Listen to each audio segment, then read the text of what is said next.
పల్లీలు నువ్వులు బెల్లం వేసి లడ్డు అయితే చేస్తున్నాను ఈరోజు. ఎందుకంటే నువ్వులు కాల్షియం పిల్లలకు మంచిది, పల్లీలు బెల్లం కూడా మంచిది. చిన్న చిన్న పిల్లలు ఉంటే రోజుకొక లడ్డు, పెద్దోళ్ళన్నా రోజుకొక లడ్డు చేసుకొని అయితే తింటే చాలా మంచిదండి.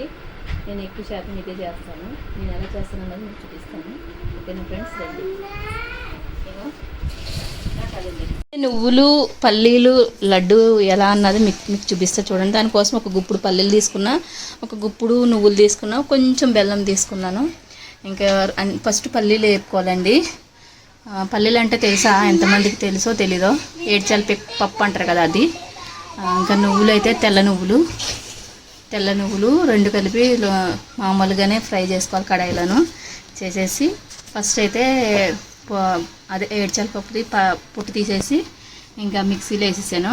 తర్వాత నువ్వులు కూడా వేసేసి ఇంకా బెల్లం కూడా మొత్తం ఒక తిప్పామనుకో ఇంకా చాలా బాగుంటుందని కొంచెం నువ్వులు కూడా పైకి తీసుకొని పెట్టుకొని పైనుంచి చేసుకొని లడ్డూలాగా అయితే చుట్టుకోండి. చాలా టేస్టీగా ఉంటుంది.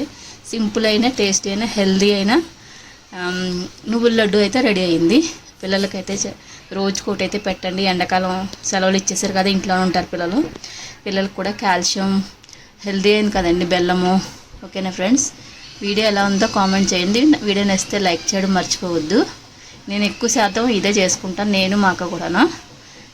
సింపుల్గా అయిపోద్ది కదండి, ఓన్లీ నువ్వులు కొంచెం ఫ్రై చేయడం అంతే. ఓకేనా ఫ్రెండ్స్, నచ్చితే లైక్ చేయండి, సబ్స్క్రైబ్ చేసుకోవడం మర్చిపోవద్దు. ఓకేనా ఫ్రెండ్స్, బాయ్ బాయ్. ఎంతో టేస్టీ అయిన నువ్వులు బెల్లం ఏడ్చెనగపప్పు వేసి లడ్డు అయితే చేశాను. టేస్ట్ ఎలా ఉంటుందండి, చాలా సూపర్ ఉంటుంది.